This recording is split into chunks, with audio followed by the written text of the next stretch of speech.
Και εδώ η πιο όμορφη θέα της Αράχοβας με το hashtag Αράχοβα.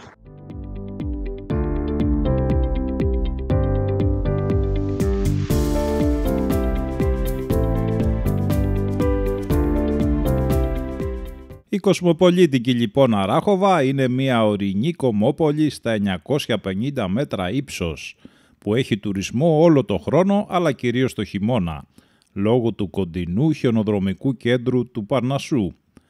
Ο οικισμός βρίσκεται πάνω στην κύρια οδό που συνδέει από την αρχαιότητα τους Δελφούς και τη Θήβα και απέχει μόλις 12 χιλιόμετρα από τους Δελφούς και 150 από την Αθήνα.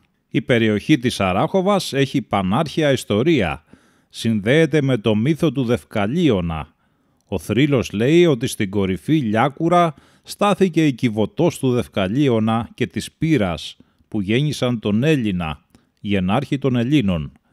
Στα βυζαντινά χρόνια ο οικισμός ονομαζόταν Ανεμόρια και είχε μεγάλη άνθηση μέχρι τις αρχές του 6ου μετά Χριστόν αιώνα, όπου και έπαθε μεγάλες καταστροφές από σεισμούς. Η νέα ιστορία της Αράχοβας ξεκινάει το 1300, περίοδο της Φραγκικής κυριαρχίας στη Φωκίδα. Κατά την Επανάσταση του 1821, οι κάτοικοι της Αράχοβας πήραν ενεργό μέρος στον αγώνα και έπαθαν μεγάλες καταστροφές από τους Οθωμανούς. Η μάχη της Αράχοβας έπαιξε σημαντικό ρόλο στην Επανάσταση. Ο Γεώργιος Καραϊσκάκης αντιμετώπισε νικηφόρα 2.000 Τουρκαλβανούς απέναντι από την εκκλησία του Αγίου Γεωργίου. Το 1833 χτίστηκε ο νέος ναός του Αγίου Γεωργίου, στον οποίο θα ανεβούμε σε λίγο. Μετά το Δεύτερο Παγκόσμιο Πόλεμο, η κοινότητα της Αράχοβας έγινε δήμος και ιδρύθηκε το γυμνάσιο και το ενιαίο λύκειο. Πολιούχος της είναι ο Άγιος Γεώργιος και κάθε χρόνο λαμβάνουν χώρα τριήμερες εκδηλώσεις προς τιμή του Αγίου με τοπικό πανηγύρι που προσελκύει πολύ κόσμο.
Και μετά από μεγάλη ανάβαση τα καταφέραμε. Φτάσαμε εδώ στον Άγιο Γεώργιο.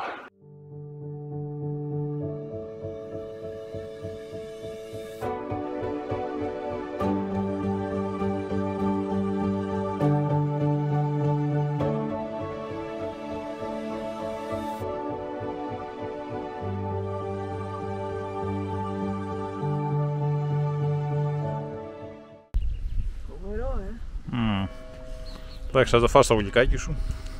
Αφού ανέβηκες, το αξίζεις.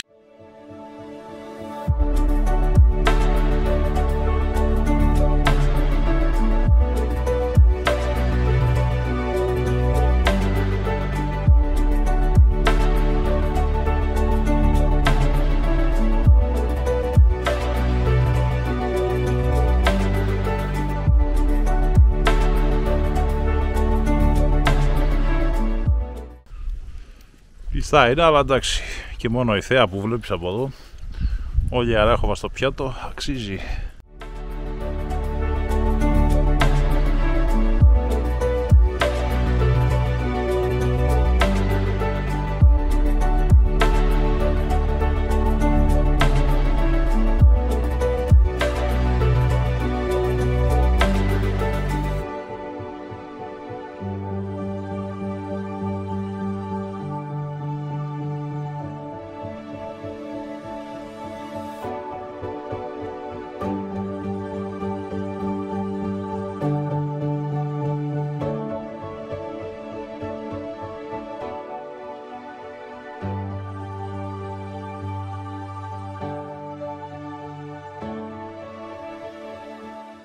Και τα κανόνια εδώ από την ιστορική μάχη της Αράχοβας.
Και το μνημείο του Γεωργίου Καραϊσκάκη εδώ, έξω από την εκκλησία.